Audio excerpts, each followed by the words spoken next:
Okay, so we come to the last page here, and here's the last situation. We've talked about how you can write the equation of a line if you have a graph. We've talked about how you can write it if they give you the slope and 1 point. Now the question is, what if they just give you two ordered pairs, or 2 points? How do you do it? Well, let's take number 14.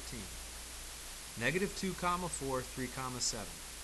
When you see equation of a line, automatically you should be thinking y equals mx plus b. We need two things. We need m, we need b. So we need the slope and the y-intercept. How do you find the slope if you have 2 points? Well, x1, y1, x2, y2. We have a formula for this. We have an equation for this. M equals y sub 2 minus y sub 1 over x sub 2 minus x sub 1. And you can sing it. You do m equals y sub 2 minus y sub 1 all over x sub 2 minus x sub 1.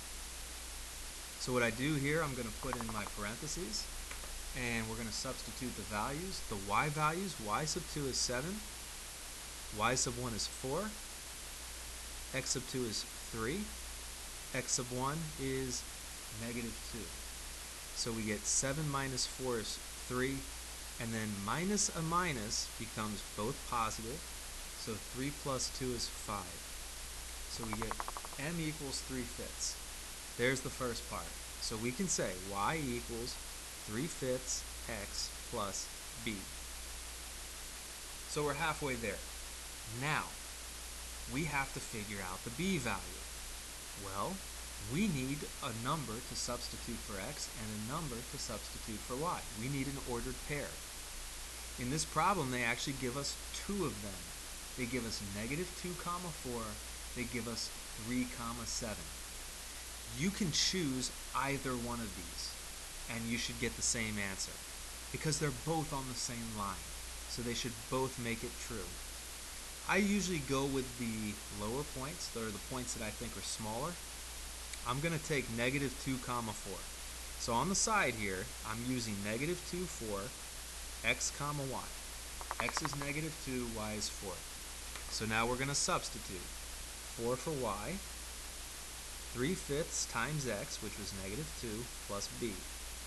Now when I multiply this, I get 4 equals.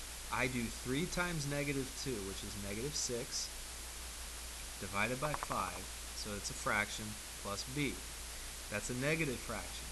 So when I move it, I have to add it. I'm going to go plus 6 over 5, plus 6 over 5. And when I do 4 plus 6 over 5, I get a decimal, 5.2. Let me change that back to a fraction. I go math, and then number 1 is frac, enter, and then enter. 26 over 5. So we get 26 over 5 equals b. Now we have, there's the b, here's the m. We're almost done. Last step is to write the equation. The equation is y equals m times x plus b. Okay, it looks kind of messy. Well, the question is the answer right? Let's go to y equals. Let's type the equation. 3 divided by 5x plus 26 divided by 5. If I go to the table, second graph, I should see both ordered pairs. Negative 2 comma 4. Let me go up. X is negative 2, y is 4. This is good. And also 3 comma 7. So x is 3, y is 7. What does that tell me about this equation? That this equation contains both ordered pairs, both points, which means that we're right. Okay, let's do the same thing with number 15. X sub 1, y sub 1, x sub 2, y sub 2. First thing we need is the slope. M equals y sub 2 minus y sub 1 all over x sub 2 minus x sub 1. So we get negative 2 over 1. So m is just negative 2. There's your slope. Now we're halfway home. So we've got y equals mx, negative 2 times x plus b. We need a value for x and y. We have two choices. We have 3 comma 0. We have 4 comma negative 2. I like zeros. They make it easier because they cancel things out. So I'm going to use, I'll write this on the side, 3 comma 0. The x value is 3, the y value is 0. So I'm going to put a 0 for y equals negative 2 times 3 plus b. So we get 0 equals negative 6 plus b. We go plus 6 plus 6. 0 plus 6 is 6 equals b. So we get b equals 6. Last step is to write the final equation.